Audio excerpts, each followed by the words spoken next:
మన ప్రభు ప్రియరక్షకుడైన యేసు ప్రభుల వారి శుభనామంలో మరి ఈ దినము మనందరినీ దేవుడు ప్రేమించి 8వ దినము శిలువ ధ్యానానికి నడిపించి ఆయన శ్రమానుభవాన్ని ధ్యానించే భాగ్యాన్ని మనకిచ్చినందుకే మొదటిగా తండ్రి అయిన దేవుని కృతజ్ఞతాస్తుతులు చెల్లిస్తున్నాను. ఆయన ఆత్మతోనూ సత్యంతో ఆరాధించడానికి కూడి వచ్చిన మీ అందరికీ ప్రభుపేట వందనాలు. అందరికీ వందనాలు. దేవుడు మిమ్మల్ని మీ కుటుంబాలను మెండుగా దీవించి ఆశీర్వదించును గాక. ఆమేన్. ఈ 8వ దినము శిలువ ధ్యానం కొరకు ఏర్పాటు చేయబడిన లేఖన భాగాలను మనం చదువుగా విన్నాం. పాత నిబంధన పాఠ్య భాగముగా యెషయా గ్రంథము 55వ అధ్యాయం మొదటి 3 వచనాలు, అలాగే సువార్త పాఠ్యభాగంగా మత్తయి సువార్త 22వ అధ్యాయం మొదటి 14 వచనాలు, అలాగే ఉత్తర ప్రచిత్ర భాగంగా 28వ సంకీర్తన మనం చదువుకొని ఉన్నాం. ఈ లేఖన భాగాల నుంచి ఏర్పరచబడిన అంశము నిర్లక్ష్యము. నిర్లక్ష్యము అనగా అలక్ష్యము, లేకపోతే లక్ష్యము చేయకపోవటం, వినకపోవటం, లేదా అంగీకరించకపోవటం, తర్వాత చేయొచ్చులే, తర్వాత చూసుకోవచ్చులే అనే ఒక నిర్లక్ష్య ధోరణి. దీన్ని నిర్లక్ష్యము అంటాం. ఈ నిర్లక్ష్యము అనే అంశాన్ని వివరించడానికి ఈరోజు ఏర్పరుచుకున్న లేఖన భాగంలో సువార్త పాఠ్య భాగము యేసు ప్రభు వారు మత్తయి సువార్త 22వ అధ్యాయం మొదటి 14 వచనాలలో అప్పటికే ఎన్నో ఉపమానాలు ప్రధాన యాజకులకి, మత పెద్దలకి, యూదులకు తెలియచేసిన యేసు ప్రభు వారు మరొక ఉపమానము కూడా వారికి తెలియచేస్తూ ఉన్నాడు. ఎందుకనంటే దేవుని గూర్చిన మాటలను బట్టి, దేవుని గూర్చిన సత్యాన్ని తెలుసుకోవటానికి వారు విముఖులుగా ఉన్నారు. అందుకనే వారిలో ఉన్న ఆ అలక్ష్యాన్ని లేదా నిర్లక్ష్యాన్ని ఉద్దేశించి దేవుడు ఈ ఉపమానాన్ని తెలియజేస్తూ ఉన్నాడు. ఈ ఉపమానంలో మనం చూసినట్లయితే 22వ అధ్యాయంలో యేసు ప్రభు వారికి ఉత్తరం ఇచ్చుచు ఉపమాన రీతిగా ఎలాగో చెప్తున్నాడు. పరలోక రాజ్యము తన కుమారునికి పెండ్లి విందు చేసిన ఒక రాజును పోలి ఉన్నది. గమనించాలి, పరలోక రాజ్యం అనేది ఎలా ఉంది అంటే ఒక గొప్ప రాజు తన కుమారునికి పెండ్లి విందు పెండ్లి చేయటానికి ఏర్పరిచిన విందును పోలిని ఉంది అని పరలోక రాజ్యాన్ని ఉద్దేశించి ఒక రూపక అలంకారముగా అలగోరీ వలె ఈ ఉపమానాన్ని వివరిస్తూ ఉన్నాడు. ఈ ఉపమానంలో మనం గమనించినట్లయితే ఒక రాజు కొంతమందిని తన కుమారుని పెండ్లి విందుకు ఆహ్వానించాడు. ఆ కొంతమంది దాసులను పంపి ఆహ్వానించినప్పుడు వారు ఏమనుకున్నారంటే వెళ్ళటం అవసరం లేదు, లేకపోతే వెళ్ళటం ఇష్టం లేదు, మొత్తానికి వారు ఆహ్వానాన్ని నిర్లక్ష్యం చేశారు, తిరస్కరించారు. తర్వాత సిద్ధపడిన విందును బట్టి మరలా కొంతమంది దాసులను పంపిస్తే వారు ఏం చేశారంటే ఒకడేమో పొలానికి వెళ్ళాడు, ఒకడేమో వర్తకానికి అనగా వ్యాపారానికి వెళ్ళాడు. ఇంకా మిగిలిన వారు ఏం చేశారంటే ఆ దాసులను పట్టుకొని వారిని చంపినట్లుగా మనం చూస్తాం. అప్పుడు ఆ యజమానుడు వారి మీద కోపోద్రేకుడై నరహంతకులైన వారిని కఠినముగా సంహరించి వారిని ఏం చేస్తున్నాడట, కఠినముగా సంహరించి వారి పట్టణమును తగలబెట్టించెను అనే మాట అక్కడ రాయబడి ఉంది. ఆ తర్వాత ఈ రాజు ఏం చేశాడట, పెళ్లి విందు సిద్ధముగా ఉన్నది కానీ పిలువబడిన వారు పాత్రులు కారు కనుక రాజమార్గములకు పోయి మీకు కనబడి వారిని అందరినీ పెండ్లి విందుకు పిలువుడని తన దాసులతో చెప్పినప్పుడు ఆ దాసులు వెళ్ళి రాజమార్గాల్లో వీధుల్లో వెతుకుతూ కనిపించిన మంచివారిని చెడ్డవారిని అందరినీ పోగు చేసి తీసుకొచ్చారు. వారందరూ ఆ విందుకు వచ్చినప్పుడు ఆ విందుశాల, పెండ్లిశాల ఏమైందట, పూర్తిగా నిండిపోయింది. వారిని చూడటానికి రాజు లోనికి వచ్చి ఎంతమంది వచ్చారో అని చూడటానికి వచ్చి అందరినీ చూసి పరీక్షించి అందులో ఒకడికి పెండ్లి వస్త్రము లేకపోవట చూసి, స్నేహితుడా ఈ పెండ్లి విందుకు ఎలాగ నువ్వు వచ్చావు అని అడిగినప్పుడు వాడు మౌనముగా ఉండిపోయాడు, సమాధానం ఏమీ చెప్పలేదు.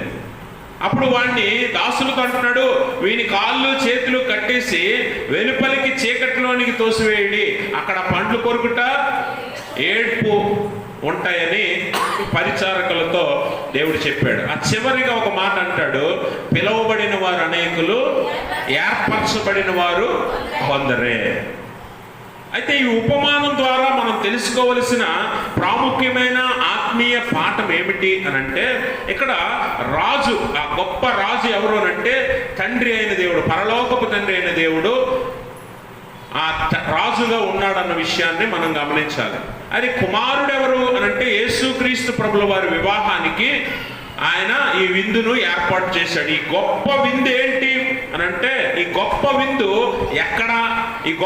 ఎక్కడ దేవుడు ఏర్పరిచాడు అని అంటే పరలోకములో, ఆ పరిశుద్ధ పట్టణములో ఈ విందు ఏర్పరిచాడు. అందుకే ప్రకటన గ్రంథం 19:9 గొర్రెపిల్ల వివాహ మహోత్సవానికి విందుకి పిలువబడిన వారు 19:9 మరియు అదొద్దు, నేను చెప్పిన పాయింట్ నుంచి చదవండి. గొర్రె పిల్ల పెళ్లి విందుకు పిలవబడిన వారు ధన్యులని వ్రాయమని చెప్పాడు. అంటే ఇక్కడ విందుకి మనం ఈ లోకంలో చాలా మంది చేత ఆహ్వానించబడతాం, కానీ ఇదిగో ఇప్పుడు ఈ రాజు అనగా తండ్రి అయిన దేవుడు పిలిచిన ఈ విందుకి ఎవరైతే పిలువబడతారో వారు ధన్యులు. మనం ఈ లోకంలో చాలా విందులకు వెళ్తాం, చాలా మంది మనల్ని ఆహ్వానిస్తారు. అందులో గొప్ప ఉంటాయి, చిన్న ఉంటాయి, మామూలు ఉంటాయి.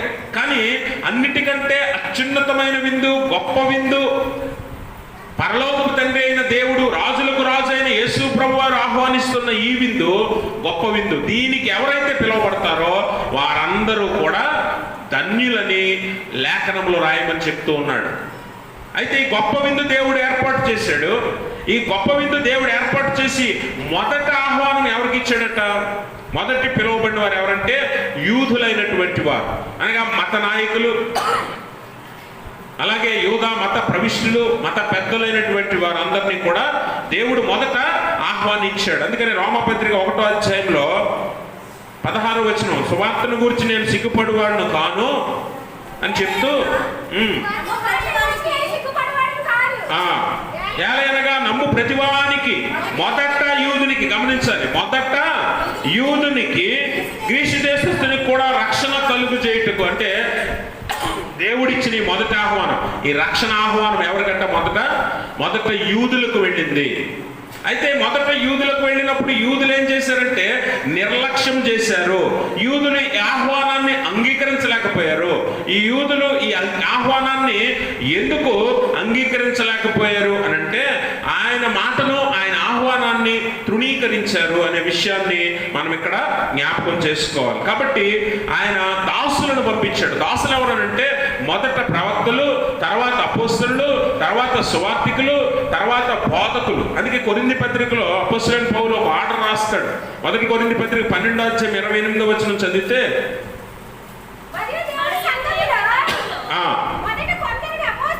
మొదట కొందరిని అపోస్తలులుగాను, పిమ్మట కొందరిని ప్రవక్తలుగాను, పిమ్మట కొందరిని బోధకులుగాను, అటు పిమ్మట కొందరిని అద్భుతములు చేయవారిని గాను, తర్వాత కొందరిని స్వస్థపరచు కృపావరములు గలవారి గాను, కొందరిని ఉపకారము చేయవారిని గాను. అపోస్తలుడైన పౌలు ఈ ఆర్డర్ ఎందుకు తెలియజేస్తున్నాడంటే దేవుడు తన ప్రజలైనటువంటి వారిని ఆయన యొద్దకు ఆహ్వానించడానికి తన దాసులను పంపించాడు. అనేక మంది ద్వారా అనేక మందిని ఆయన పిలిచాడు. అయితే మొట్టమొదట ఎవరిని పిలిచాడట? యూదులైనటువంటి వారిని ఆయన పిలిచాడు. అయితే ఈ యూదులైనటువంటి వారు ఏం చేశారట? ఆయన విందుని అంగీకరించలేకపోయారు, ఆహ్వానాన్ని అంగీకరించలేకపోయారు. అందుకనే దేవుడు ఏమంటాడంటే వీరు నా మాటను నిర్లక్ష్యం చేశారు, అలక్ష్యం చేశారు, నా మాట విననేరకై ఉన్నారు. అందుకని అక్కడ అంటాడు కొందరు వారు రానోళ్ళకపోయిరి అని అంటాడు. ఉపమానంలో మనం చదివితే, మత్తయి సువార్త 22 ఉపమానంలో మనం చదివితే వారు ఏం చేశారట? రానోళ్ళకపోయారనే విషయాన్ని అక్కడ చాలా స్పష్టంగా దేవుని వాక్యము జ్ఞాపకం చేస్తుంది. మత్తయి సువార్త 22 చదవండి. ఆ పెండ్లి విందుకు పిలవబడిన వారిని రప్పించుటకు అతడు తన దాసులను పంపినప్పుడు వారు రానోళ్ళకపోయారు. అంటే నిర్లక్ష్యం, అలక్ష్యం, లెక్కలేనితనం, దేవుని ఆహ్వానాన్ని లెక్కలేనితనంగా చూసిన వారు. అందుకనే వారిని విడిచిపెట్టి తర్వాత దేవుడు ఏం చేశాడంటే రెండవ ఆహ్వానాన్ని ఇస్తున్నాడు. ఎందుకంటే పిలవబడిన వారు ఏం చేశారట? దేవుని మాటను అంగీకరించకపోవడమే కాక, ఆయన ఆహ్వానాన్ని నిర్లక్ష్యం చేయటమే కాక, ఆయన పంపిన దాసులను ఏం చేశారట? వారిని చంపినట్లుగా మనం చూస్తాం. ఒకడేమో వర్తకానికి పోయాడు, ఒకడేమో పొలానికి వెళ్ళాడు, మిగిలిన వారు ఆ దాసులను పట్టి చంపిరి అనే మాట అక్కడ ఉంది. అప్పుడు ఆహ్వానం పంపడానికి లేదా ఆహ్వానమును అందించటానికి, పిలవటానికి పంపిన దాసులను చంపిన ఈ యూదులను, లేకపోతే ఆహ్వానం అందుకున్న వారిని రాజు ఏం చేస్తాడు? వాస్తవానికి మీ ఇంటికి నేను ఎవరినైనా ఒకరిని కబురు పెట్టడానికి పంపాను. మరి ఇప్పుడు కబురు పెట్టడానికి పంపిన వానికి మీరేం చెప్పాలి? కుదిరితే కుదురుతానని చెప్పాలి, వస్తే వస్తామని చెప్పాలి, లేదంటే లేదు. కానీ వచ్చిన కబురు చెప్పడానికి వచ్చిన వ్యక్తిని మీరు ఏం చేస్తున్నారు? హింసిస్తున్నారు, దూషిస్తున్నారు, కొడుతున్నారు, కొంతమందిని చంపారు. అందుకే యూదులైనటువంటి వారి మీద దేవుని ఉగ్రత రగులుకొని ఆయన ఏం చేశాడట? రాజు ఆ నరహంతకులను సంహరించి వారి పట్టణమును తగలబెట్టెను.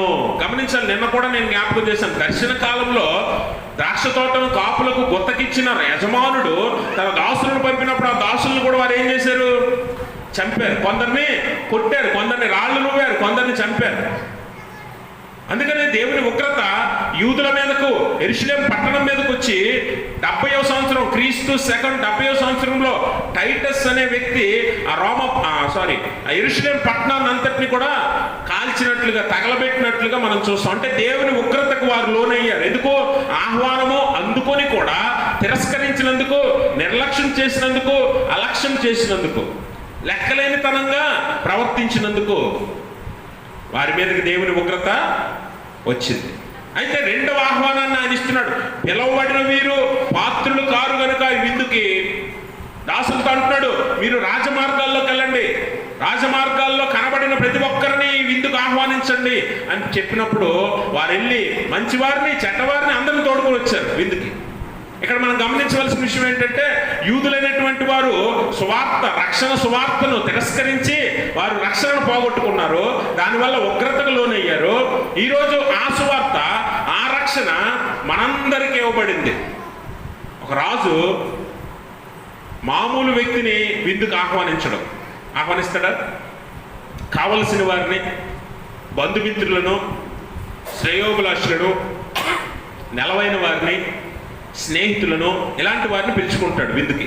ఒక గొప్ప వ్యక్తి, అవునా? ఒక రాజు, ధనవంతుడు. కానీ వారెవరూ రాకపోయేసరికి ఏర్పరిచిన విందుని, ఏర్పరిచిన ఆహారాన్ని పొందుటకు అనర్హులైనటువంటి అన్యుల యొద్దకు దేవుడు సువార్తను పంపించాడు.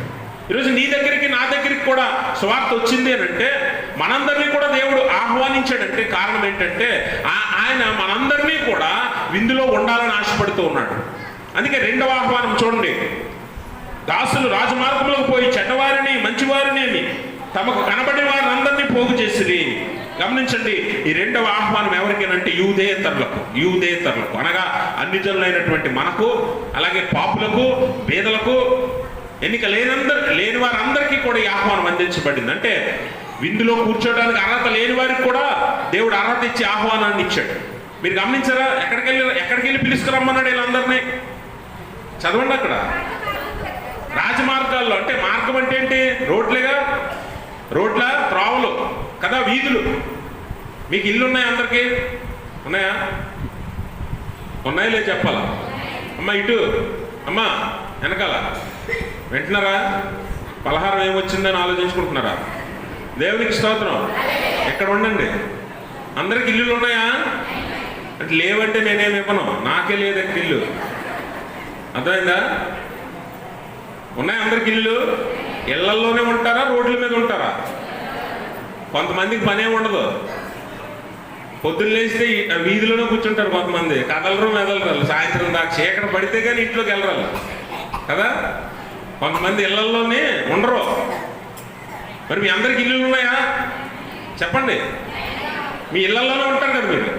మరి ఇప్పుడు దేవుడు తన దాసులను పంపి ఎక్కడున్న వారిని పిలవమంటున్నాడు? వీధుల్లో ఎవరుంటారు? రాజమార్గాల్లో ఎవరుంటారు? రోడ్ల మీద ఎవరుంటారు? ఆశ్రయం లేనివారు, ఆహారం లేనివారు, అనాథులు, పేదలు, ఎన్నిక లేనివారు వీరందరూ ఉంటారు అక్కడ. అందుకనే రాజమార్గాల్లోకి వెళ్ళి అందరినీ పిలుచుకొని రండి, అందరినీ పిలుచుకొని రండి. అలాగే ఈరోజు ఆహ్వానం నీ దగ్గరికి వచ్చింది. ఎందుకంటే మనం ఎవరము కూడా పెళ్లి విందులో కూర్చోడానికి అర్హులము కాము. మన దగ్గరికి రక్షణ రాకూడదు, కానీ దేవుడు మనల్ని ప్రేమించి మన మీద కనికరం ఉంచి ఆ రక్షణ ఆహ్వానాన్ని, ఆ పెళ్లి విందు ఆహ్వానాన్ని మన దగ్గరకు పంపించాడు. ఇప్పుడు ఈ రెండవ ఆహ్వానం అందుకున్న మంచివారు చెడ్డవారు అందరూ కూడా ఎక్కడికి వచ్చారట? విందులోనికి వచ్చారు. ఆ విందులోనికి వచ్చిన వారందరినీ చూడటానికి ఆ పెళ్లి విందు, ఆ విందుశాల నిండిపోయి ఉందట మొత్తం. ఇక ఇప్పుడు నిండిపోయినట్టుగా ఇలా నిండిపోయి ఉంది. అప్పుడు ఆ రాజు వచ్చాడు. ఎంతమంది వచ్చారు, ఎవరెవరు వచ్చారని చూడటానికి ఆ రాజు వచ్చి అందరినీ తీక్షణంగా పరీక్ష చేశాడు. అందరినీ చూసి ఒక వ్యక్తికి పెండ్లి వస్త్రాలు లేవు, ఒకడికి పెండ్లి వస్త్రాలు లేవు. అతన్ని పిలిచి, స్నేహితుడా నువ్వు ఇక్కడికి ఎలాగ వచ్చావు అని అడుగుతున్నాడు. చూడండి, పెండ్లి వస్త్రము లేకయే ఇక్కడికి ఎలాగ వచ్చితివని అడగగా వాడు మౌని అయి ఉన్నాడు. అంటే వాడు ఏం మాట్లాడట్లేదు, వాడు ఎలా వచ్చాడో తెలియదు. కాబట్టి ఆ వ్యక్తిని ఆ రాజు ఏం చేస్తున్నాడట? కాళ్ళు చేతులు వాడిని కట్టేసి వెలుపలికి చీకట్లోనికి తోసేయండి అన్నాడు. అంటే ఇక్కడ మనం గమనించవలసిన విషయం ఏంటంటే, ఈరోజు ఈ లేఖనాల ద్వారా, ఈ ఉపమానం ద్వారా మనము నేర్చుకోవలసిన విలువైన పాఠం ఏంటో తెలుసా? మొట్టమొదట మనందరికీ దేవుడు ఆహ్వానం ఇచ్చాడు. అల్పులేమి గనులేమి, యూదులేమి గ్రీసు దేశస్థులేమి, దేవుడు అందరికీ ఆహ్వానాన్ని ఇచ్చాడు. ఈ గొప్ప పెండ్లి విందుకి నువ్వు నేను మనందరము ఆహ్వానించబడ్డాం. ఇంకా బయట ఉన్న వారు కూడా ఆహ్వానించబడ్డారు. అందరికీ ఆహ్వానము ఇవ్వబడింది. ఇప్పుడు మనం సభలు పెడుతుంటాం, మీటింగులు పెట్టి పాంప్లెట్లు వేసినప్పుడు ఓ పక్క రాస్తాం, అందరూ ఆహ్వానితులే కదా. అందరూ వస్తారు, మరి అందరూ ఆహ్వానితులే. దేవుడు కూడా అలాగే సర్వమానవాళిని ఆహ్వానించాడు ఈ పెళ్లి విందుకి. ఈ పెళ్లి విందు మామూలు విందు కాదు. అయితే అందరూ ఆహ్వానించబడ్డారు, కానీ అందరూ వస్తారా? దేవుడు పిలవటం అయితే అందరినీ పిలుస్తున్నాడు. చూడండి, చదువుకున్న యెషయా గ్రంథం 55వ అధ్యాయము 1వ వచనం అంటాడు, తప్పికొని వారులారా నీళ్ల యొద్దకు రండి, రోకలు లేని వారులారా మీరు వచ్చి భోజనం చేయండి. రండి, రోకలు లేకపోయినను ఏమీ నీయకయే ద్రాక్షారసమును పాలను కొనుడి. మీరు గమనించాలి, ఈ విందు ఎలాంటిదట? విలువైనది. ఇందులో ద్రాక్షారసము, పాలు, ఆహారము లభిస్తుంది. ఆహారము శక్తిని, బలాన్ని ఇస్తుంది. ద్రాక్షారసము సంతోషాన్ని ఇస్తుంది. అలాగే పాలు ఆరోగ్యాన్ని ఇస్తాయి, అంటే జీవాన్ని ఇస్తాయి. ఇవన్నీ, ఈ ఆహారం విలువైనది. కాబట్టి ఇలాంటి విందుకి దేవుడు అందరినీ పిలిచాడు. అందుకనే దప్పికొని వారులారా, ఆకలి కొని వారులారా నా యొద్దకు రండి, నీళ్ళ యొద్దకు రండి. అలాగే మత్తయి సువార్తలో యేసు ప్రభువు అంటాడు 11:28 వచనంలో, ప్రయాసపడి భారం మోయుచున్న సమస్త జనులారా. ఇక్కడ సమస్త జనులారా అన్నాడు, యూదులారా, క్రైస్తవులారా అనట్లా. సమస్త జనులారా అంటే భూమి మీద ఉన్న సర్వమానవాళిని పిలుస్తున్నాడు దేవుడు. It is an open invitation by God. అంటే అందరికీ దేవుడిస్తున్న బహిరంగ ఆహ్వానం ఈ విందుకి. అయితే అందరూ వచ్చారా? యూదుల దగ్గరికి దేవుడు మొదట ఈ రక్షణ ఆహ్వానాన్ని పంపించాడు. యూదుల దగ్గరికి మొదట ఈ రక్షణ ఆహ్వానాన్ని పంపించినప్పుడు ఈ రక్షణ ఆహ్వానాన్ని యూదులు ఏం చేశారట? స్వీకరించలేదు. ఎందుకు స్వీకరించలేదు? ఒకడేమో ఏం చేశాడు? పొలం పని ఉందని చెప్పి వెళ్ళిపోయాడు. ఇంకొకడేమో నాకు వ్యాపారం ఉందని వెళ్ళిపోయాడు. ఇంకొకరు ఖాళీగా ఉండి ఏం చేయాలో తెలియక ఆ దాసులను బట్టి చెప్పినట్లుగా మనం చూస్తాం. నేడున్న పరిస్థితి మీకు అర్థం కావట్లేదా? ఇప్పుడున్న ఇదే పరిస్థితికి ఉపమానం సరిగ్గా సరిపోదా? ఈరోజు చాలా మంది ఆలయానికి రమ్మంటే పొలంలో మందు కొట్టాలి, లేకపోతే పొలానికి నాట్లు వేయాలి, లేకపోతే దుక్కి దున్నాలి, ఏదో పని ఉందని చెప్పి వెళ్ళిపోవట్లేదా చాలామంది? కొంతమంది ఏమో నాకు వ్యాపారం ఉంది, నాకు ఉద్యోగం ఉంది, నేను ఊరెళ్ళాలి, నేను ఇంకేదో చెయ్యాలని చెప్పి వెళ్ళిపోవట్లేదా? ఇంకొంతమంది ఈ లోకంలో మనం చూస్తే సువార్త ప్రకటించుచున్న వారిని చంపట్లేదా, హింసించట్లేదా, దూషించట్లేదా, ద్వేషించట్లేదా? ఆహ్వానము దేవుని దాసుల ద్వారా మొదట ప్రవక్తలు, అపోస్తలులు, సువార్తికులు, బోధకులు అందరి వలన సువార్త అందించబడుతుంది. ఆహ్వానం అయితే పిలువబడుతుంది అందరికీ భూ దిగంతముల దాకా సువార్త వెళ్ళింది. కానీ వీళ్ళు ఏం చేస్తున్నారంటే ఆనాటి యూదుల వలె ఈ రోజు మనం కూడా ఉన్నాం. అందుకే ఈరోజు చాలా మంది పొలం పని గొప్పదే దేవుడి కంటే, దేవుని సన్నిధి కంటే పొలం పనే గొప్పదే కదా చాలా మందికి. కొంతమందికి ఉద్యోగమే గొప్పది. చాలా మంది మీరు గమనించాలి, మనలో కూడా చాలా మంది ఉన్నారు ఉద్యోగంలో ఖాళీ లేదంటారు. దేవుని ఆలయానికి రండి అని పాస్టర్ గారు అడిగితే అస్సలు ఖాళీ ఉండట్లేదు అయ్యగారు, అస్సలు తీరిక ఉండట్లేదు అయ్యగారు. మరి తీరిక లేదు నీకు, తినటానికి లేదా? తినటానికి సమయం ఉంటుంది, పడుకోవడానికి సమయం ఉంటుంది, కుటుంబంతో గడపడానికి సమయం ఉంటుంది, అన్ని పనులు చేసుకోవడానికి సమయం ఉంటుంది. ఇవన్నీ చేసుకోకుండా ఉద్యోగం చేస్తున్నావు నువ్వు? ఇవన్నీ చేసుకోకుండా ఉద్యోగం చేస్తున్నావా? ఇవన్నీ చేసుకోకుండా పొలం వెళ్తున్నావా? అన్నిటికీ సమయం ఉంది, కానీ దేవుని దగ్గరికి నీ దగ్గర సమయం లేదు. నిర్లక్ష్యం.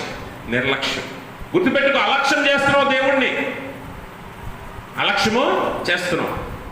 యూదులు అలాగే అలక్ష్యం చేసి రక్షణను పోగొట్టుకున్నారు. ఈరోజు నీ దగ్గరికి వచ్చింది ఆహ్వానం. ఈరోజు నువ్వైనా కూడా దాన్ని లక్ష్యం చేసి ఆ మాటను అంగీకరించి ఆహ్వానాన్ని అందుకొని దాని కొరకు నువ్వు సిద్ధపడుతున్నావా లేదా అన్నది ఈరోజు ప్రశ్న. దేవుడు నిన్ను కూడా అడుగుతున్నాడు.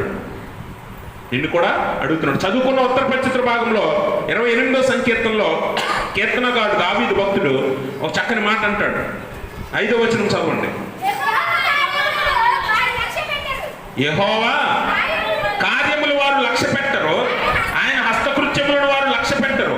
కావున ఆయన వారిని వృద్ధిపరచక ఏం చేస్తాడట? నిర్మూలము చేస్తాడు. గుర్తుపెట్టుకోండి, దేవుని కార్యాలను లక్ష్య పెట్టిన వారు, దేవుని హస్తకృత్యములను లక్ష్య పెట్టిన వారిని దేవుడు వృద్ధిపరచక నిర్మూలన చేస్తాడు. ఈరోజు నీకు బతుకుందంటే దేవుడే కదా. ఈరోజు నువ్వు బతుకుతున్నావంటే, తింటున్నావంటే, ఒక ఇంటిలో ఉంటున్నావంటే, బతకడానికి ఉద్యోగం ఉందంటే, ఓ పని ఉందంటే, పొలం ఉందంటే, ఇల్లు ఉందంటే, కుటుంబం ఉందంటే, పిల్లలు ఉన్నారంటే, ఇదంతా ఈ కార్యాలన్నీ ఎవరివి? మరి దేవుని కార్యాలను వారు లక్ష్య పెట్టలేదట, దేవుని హస్తకృత్యములను వారు లక్ష్య పెట్టలేదట. ఈరోజు నువ్వు మాత్రం లక్ష్య పెడుతున్నావా? నువ్వు మాత్రం దేవుని కార్యాలను చూస్తున్నావా, గ్రహిస్తున్నావా? నీకు ఇచ్చిందంతా కూడా దేవుని వల్లనే కలిగింది. ఒక పని దొరికిందనంటే దేవుడు కలిగి చేశాడు. నీకు పొలం ఉందనంటే దేవుడు ఇచ్చిన పొలం అది. అందుకనే యూదుల మీద దేవుని ఉగ్రత రగిలి ఆయన ఏం చేశాడు? వారికి ఉన్న పట్టణాన్ని తగలబెట్టాడు. అంటే వారికి ఉన్న ఏదైతే వారు ప్రేమిస్తున్నారో, ఏదైతే దేవుడి కంటే ఆహ్వానం కంటే గొప్పదనుకుంటున్నారో దాన్ని తగలబెట్టించాడు దేవుడు. ఈరోజు నీ దగ్గర ఉన్నది కూడా దేవుడిచ్చిందే. ఒకవేళ ఆయన ఆహ్వానాన్ని నువ్వు తిరస్కరిస్తే, అలక్ష్యం చేస్తే, నిర్లక్ష్యం చేస్తే ఒకవేళ నీ దగ్గర నుంచి కూడా తీసివేయబడుతుందేమో, గుర్తుపెట్టుకో.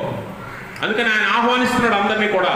ప్రయాసపడి భారం మోయించిన సమస్త జనులారా నా యొద్దకు రండి, నేను మీకు విశ్రాంతినిస్తాను, నేను మీకు ఆహారం ఇస్తాను, గొప్ప విందు మీ కొరకు సిద్ధపరిచానని దేవుడు ఆహ్వానాన్ని తెలియజేస్తూ ఉన్నాడు. మరి యూదులైనటువంటి వారు ఆహ్వానాన్ని అంగీకరించారంటే వారు అంగీకరించలేకపోయారు. అందుకనే మనం 81వ సంకీర్తనలో కీర్తనకారుడు ఒక మాట చెప్తాడు. 81వ సంకీర్తన 11వ వచనం చదువుదాం. అయినను నా ప్రజలు నా మాట ఆలకింపకపోయిరి, ఇశ్రాయేలీలు నా మాట వినకపోయిరి. గమనించండి, ఆయన మాట వినలేదట ఇశ్రాయేలీలు. ఆయన ఆహ్వానాన్ని అంగీకరించలేకపోయారు వాళ్ళు. అందుకే ఆయన ఉగ్రతకు వారు లోనయ్యారు. ఈరోజు నీ దగ్గరికి వచ్చింది ఆహ్వానం, నీ దగ్గరికి వచ్చింది ఆయన వాక్కు. ఈ వాక్కును నువ్వు వినకపోతే, లక్ష్యము చేయకపోతే ఒకవేళ నీకు కూడా ఆయన ఉగ్రత వస్తుందేమో, గుర్తుపెట్టుకో. అందుకనే అలక్ష్యము, నిర్లక్ష్యం అనేది చాలా చాలా ప్రమాదం. ఎందుకంటే ఆయన ఏర్పరిచిన విందు ఎంత గొప్పదంటే ఆ విందుకి వెళ్ళాలనే ఆశ చాలా మందికి ఉంటుంది.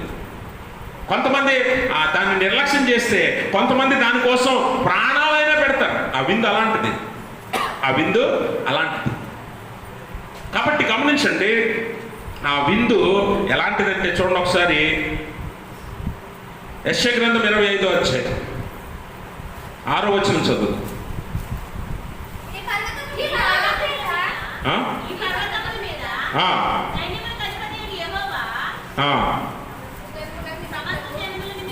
సమస్త జనముల నిమిత్తము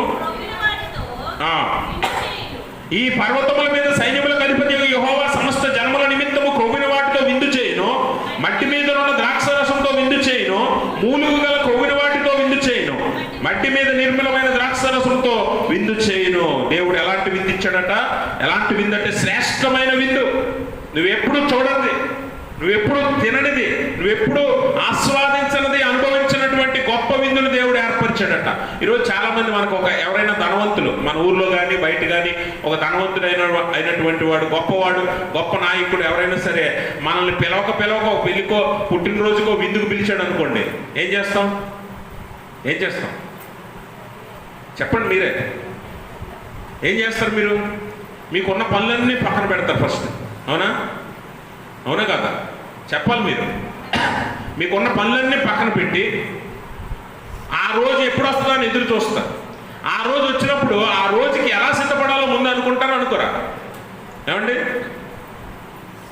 ఆ రోజుకి ఎలా సిద్ధపడాలో ముందే ఒక మాట అనుకొని ఆ రోజు వచ్చినప్పుడు ఒక మంచి వస్త్రాలను ధరించి, ఒక కొత్త బట్టలో లేకపోతే ఇస్త్రీ చేసిన బట్టలో మంచి బట్టలు ధరించి ఏం చేస్తాం? ఆ విందుకి వెళతాం. ఈ లోకంలో ఒక మానవుడు లేకపోతే ఒక మనుష్యుడు, నీ తోటివాడు ఒక గొప్ప విందు ఏర్పాటు చేస్తేనే ఆశగా వెళ్ళిపోతున్నావే, ఆసక్తితో వెళ్ళిపోతున్నావే. పరలోకపు తండ్రి పెండ్లి కుమారుడిగా త్వరలో రానయ్యున్న యేసుక్రీస్తు ప్రభుల వారి గొర్రెపిల్ల వివాహ మహోత్సవం విందు పరలోకంలో ఆయన ఏర్పాటు చేశాడు. ఈ విందు నువ్వెన్నడూ చూడనిది, ఈ విందు నువ్వెన్నడూ కననిది, విననిది. అలాంటి విందుకు నీకు ఆహ్వానం ఇచ్చాడు దేవుడు.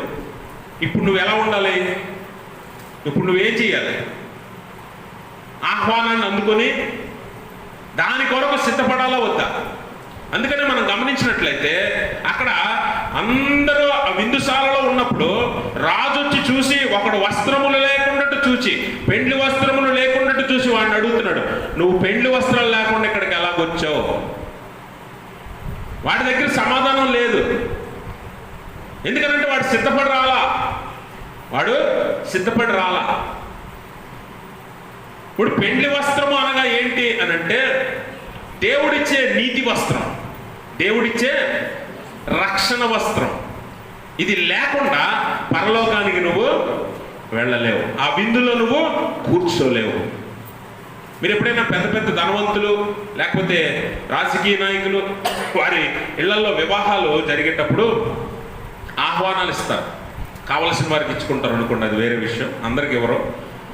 వారికి ఇచ్చినప్పుడు వారు ఆ గొప్ప విందులోనికి లేదా ఆ వివాహ వార్షికోత్సవాలకి లేదంటే వివాహ మహోత్సవాలకు వెళ్ళేటప్పుడు గేట్ దగ్గర వారిని ఆపుతారు. అందరికీ పర్మిషన్ ఉందా లేదా అని చూస్తారు.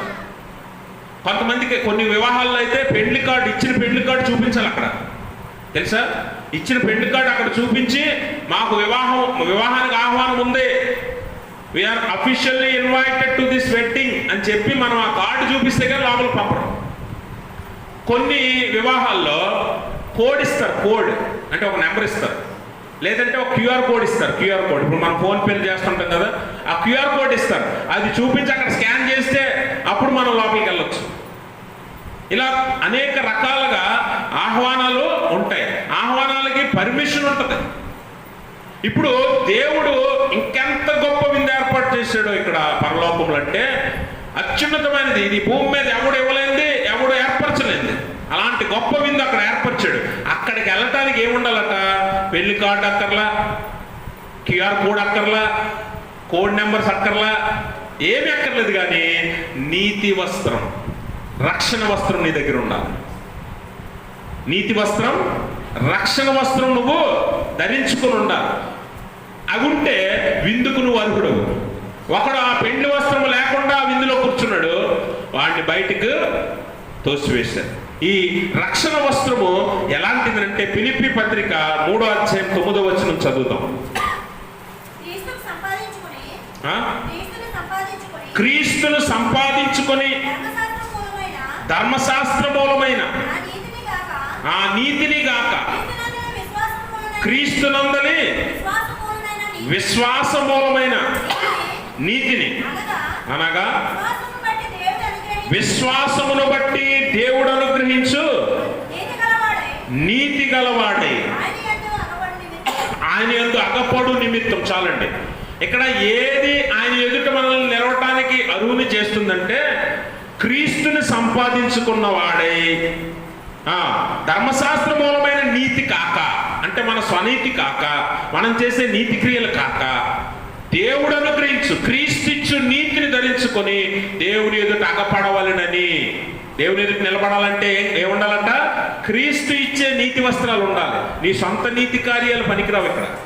అందుకని దేవుని వాక్యం అంటది, మన నీతి క్రియలు దేవుని దృష్టికి మురికి గుడ్డలు, ఇవి ఎంచబడవు.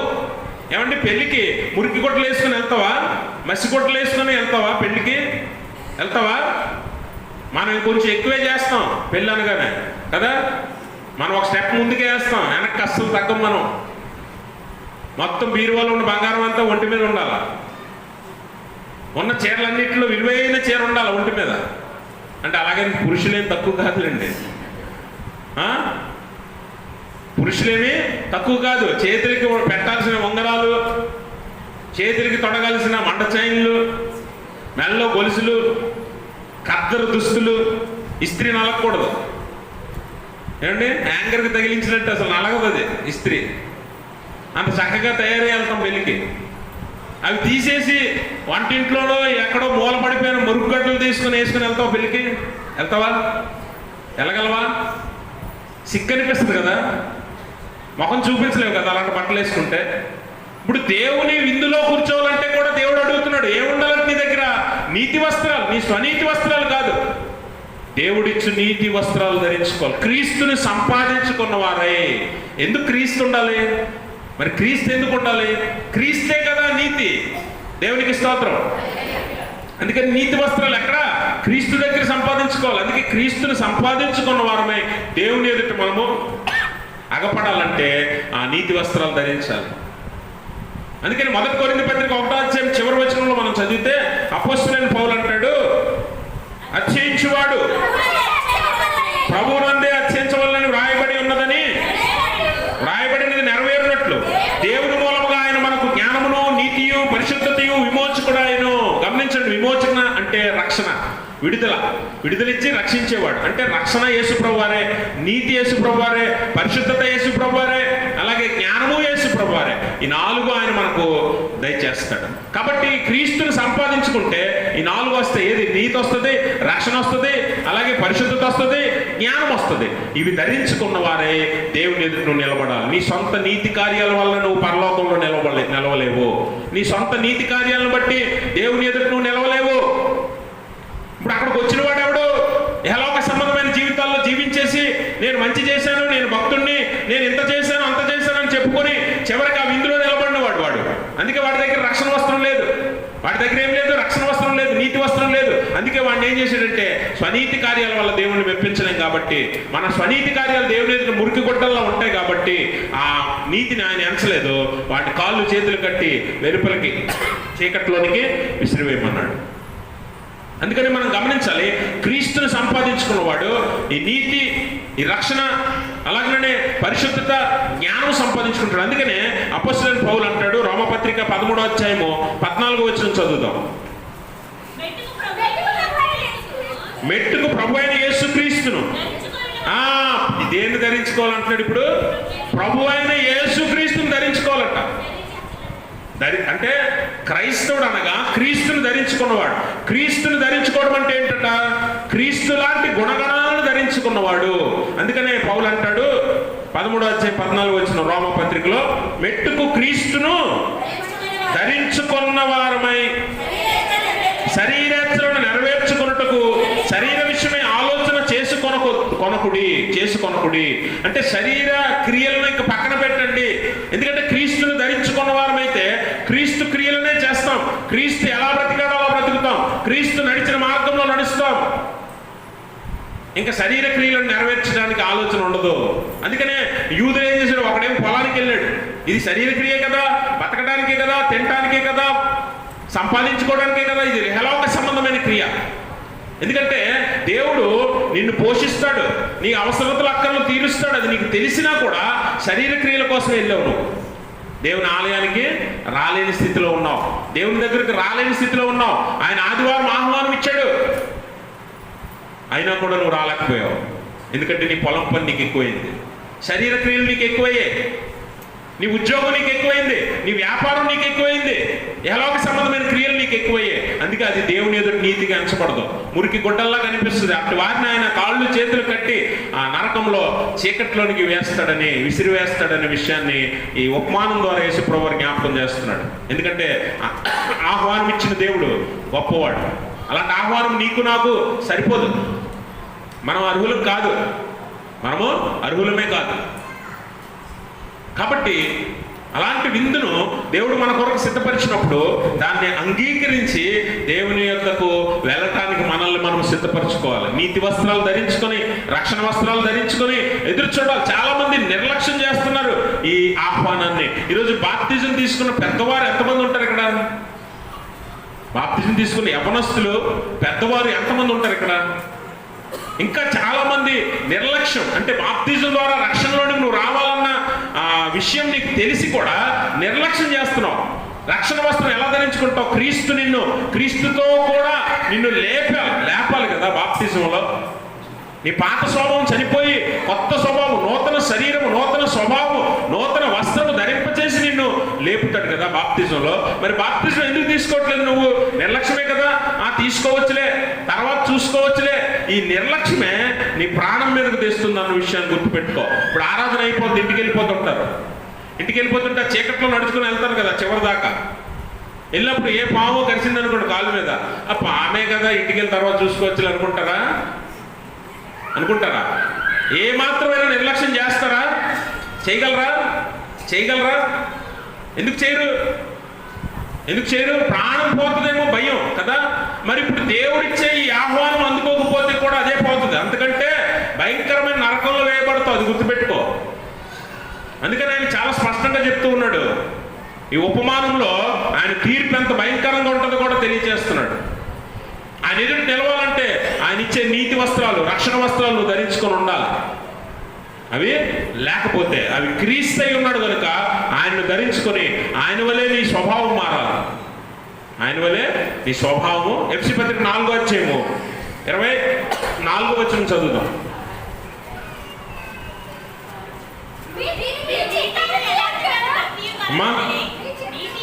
నీతియు యథార్థమైన భక్తియు గలవారై దేవుని పోలికగా సృష్టించబడిన నవీన స్వభావమును ధరించుకోండి. ఏం ధరించుకోవాలట?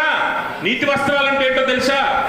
నీతియు యథార్థమైన భక్తియు కలిగి దేవుని పోలికను కలిగి ఉన్నట్లటువంటి నవీన స్వభావాన్ని మీరు ధరించుకోవాలి. అది వస్త్రం అంటే, అది రక్షణ వస్త్రం అంటే, అది నీతి వస్త్రం అంటే. అది ధరించుకున్నవాడు దేవుని విందుకు అర్హుడు. అందుకనే దేవుని మాట యేసు ప్రభువు చివర అంటాడు, ఆ తీర్పులోనికి తీసుకొస్తాడు. తీర్పు ఎంత భయంకరంగా ఉంటుందంటే, యోహాను సువార్త తీర్పు గురించి ఆయన మాట్లాడుతూ అంటున్నాడు. యోహాను సువార్త మనం చదివితే 12వ అధ్యాయం 48వ వచనం చదువుతాం. యోహాను సువార్త 12:48. అమ్మా, నన్ను నిరాకరించి నా మాటలు అంగీకరింపని వానికి తీర్పు తీర్చువాడు ఒకడు కలడు. నేను చెప్పిన మాటే అంత్యదిన ముందు వానికి తీర్పు తీర్చును. ఈ తీర్పులోనికి రాక తప్పదు.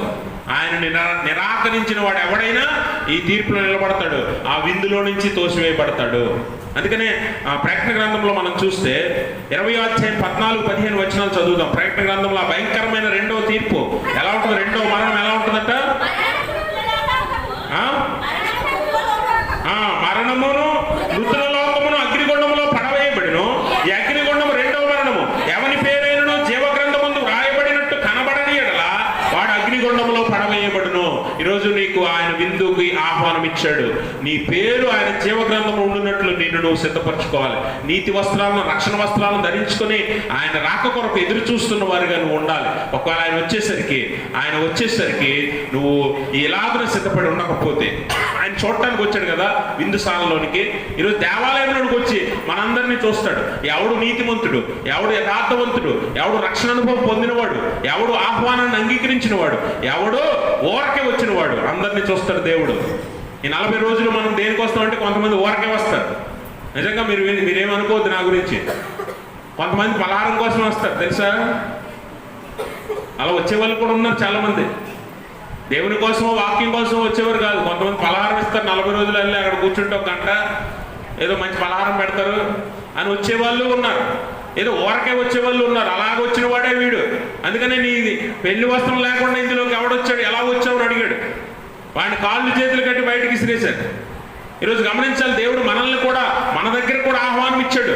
మనం కూడా ఆయన దగ్గరికి వచ్చి ఉన్నాం కాబట్టి మనందరినీ పరీక్షిస్తాడు. మనల్నే కాదు, అందరినీ, సర్వమానవాల్ని పరీక్షించి తీర్పులో నిలబెడతాడు. అందుకే మరణమును పాతాళ లోకమును ఎక్కడ వేయబడుతుందట, అగ్నిగుండములో పడవేయబడును. ఇది 2వ మరణము. దీని నుంచి ఎవడు తప్పించుకోలేడు.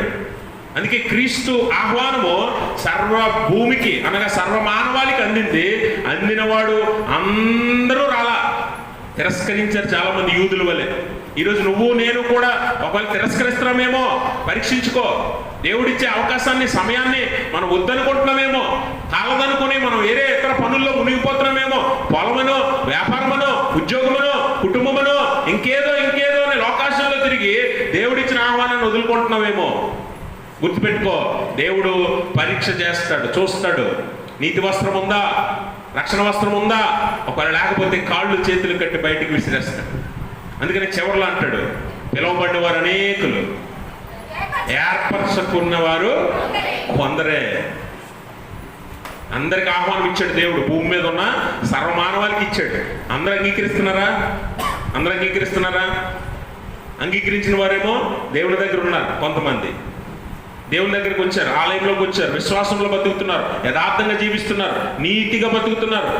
అలాంటి వారు కొంతమంది అయితే, కొంతమంది ఏమో ఊరకనే ఇదిగో ఈ బయటికి తోసివేయబడిన వారి వలె నీతి వస్త్రాలు లేక దేవుని చుట్టూ తిరుగుతున్నారు, ఆలయం చుట్టూ తిరుగుతున్నారు. ఇంకొంతమంది అయితే దేవుడిని అంగీకరించక దేవుని సేవకులను చంపుతూ, స్వార్థను అడ్డగిస్తూ అనేక సంఘాలను పాడు చేస్తున్న వారు చాలా మంది ఉన్నారు లోకంలో. అందరినీ దేవుడు తీర్పులో కూర్చోబెడతాడు. అందరినీ పరీక్ష చేస్తాడు. ఎవడు నీతి వస్త్రాలు ధరించుకున్నాడో, ఎవడు రక్షణ వస్త్రాలు ధరించుకున్నాడో వారు కొంతమందే అంటున్నాడు. కొంతమందే వారు, అందరూ కాదు. పిలువబడిన అందరూ రాలా, వచ్చినా అందరూ ఏర్పరచబడిన వారు కొందరే. అందుకే మత్తయి సువార్తలో యేసు ప్రభువు వారు ఒక చక్కని ఉపమానం చెప్తూ ఉంటాడు.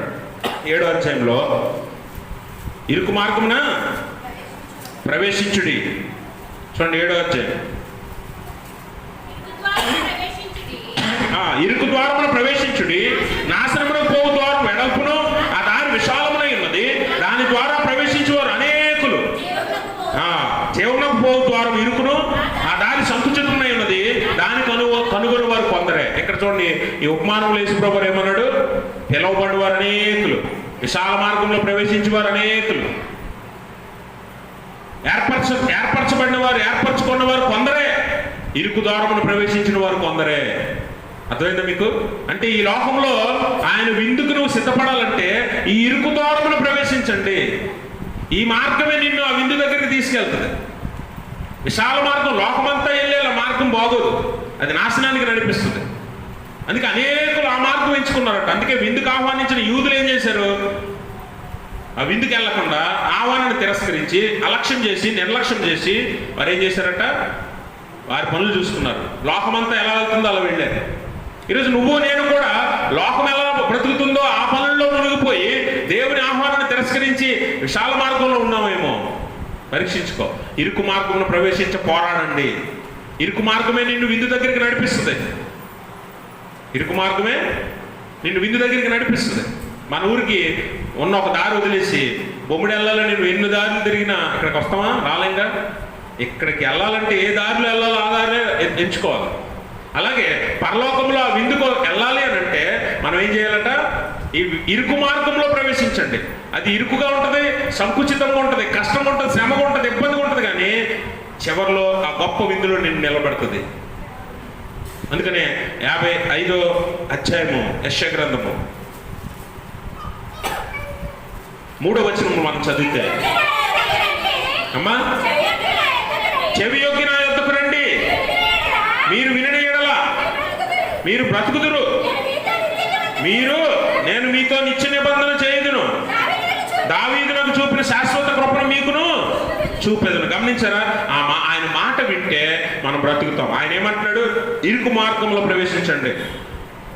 కష్టంగా ఉంటుంది, సంకుచితంగా ఉంటుంది, ఇరుకుగా ఉంటుంది, అయినా కూడా ఇందులో ప్రవేశించండి. ఆయన మాట విని ఎవరైతే ఆయన దగ్గరికి వస్తారో వారు బ్రతుకుతారో, వారితో దేవుడు నిత్య నిబంధన చేస్తాడు. దావీదుకు చూపిన నిత్య కృప మనకి చూపిస్తాడు.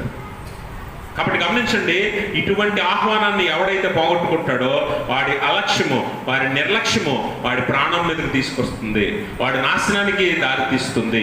అందుకని హెబ్రీ పత్రిక 2వ అధ్యాయం 3వ వచనం అంటాడు, ఎంత గొప్ప రక్షణ. మీకు వాక్యం తెలుసులేండి, నాకు తెలుసు.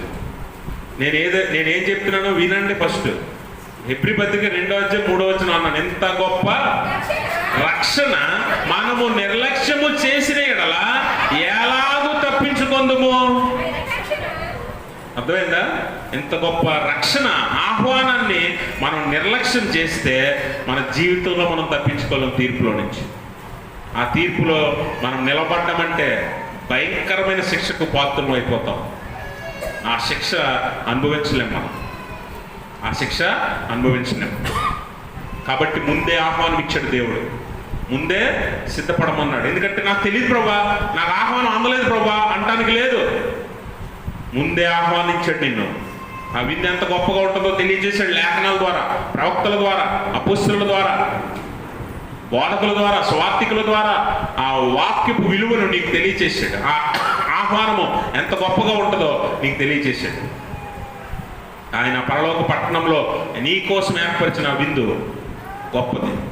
దానికి నువ్వు వెళ్ళాలి అని అంటే ఆహ్వానము తెలుసుకొని, ఆహ్వానం అందుకొని, నిన్ను నువ్వు సిద్ధపరచుకొని ఇరుకు మార్గము గుండా ప్రయాణం చేస్తే ఖచ్చితంగా ఆ విందులో నువ్వు నిలబడతావు.